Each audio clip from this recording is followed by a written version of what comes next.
एका खासगी कंपनीचे संचालक असलेले प्रशांत मोहिते आपल्या फॉर्च्युनर गाडीतून पुण्यातल्या हॉटेल प्राईड या तारांकित हॉटेलमध्ये 2 मार्चला जेवणासाठी गेले होते। रात्री 8:40च्या दरम्यान त्यांनी स्वतःची गाडी हॉटेलच्या कर्मचाऱ्याकडे पार्किंगसाठी सोडली।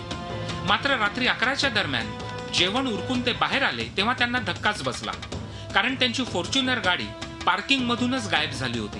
11 वाजता जेव्हा मी बाहेर आलो आणि टोकन दिलं तर सिक्युरिटी गार्ड चावी शोधायला सुरुवात केली तर लक्षात आलं की चावी सापडत नाही।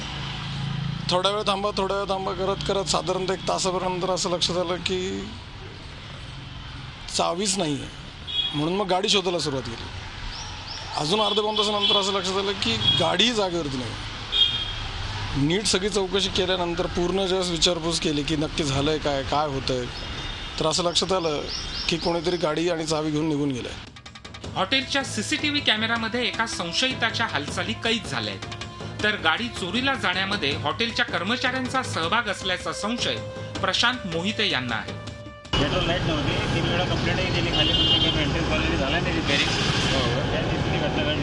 या संदर्भात हॉटेलची बाजू ऐकून घेण्यासाठी आम्ही हॉटेल प्राईड मध्ये आलो होतो।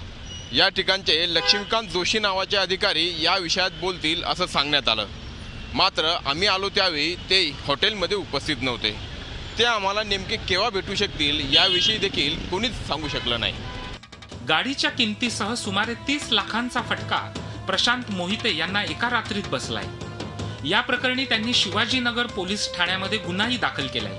या पार्श्वभूमीवर हॉटेलिंगसाठी जाणाऱ्या ग्राहकांनी स्वतःच्या गाडीची काळजी स्वतःच घेतलेली बरं असं म्हणण्याची वेळ आली आहे। अरुण मेहत्रे, झी मीडिया, पुणे। झी 24 तास रहा एक पाऊल पुढे।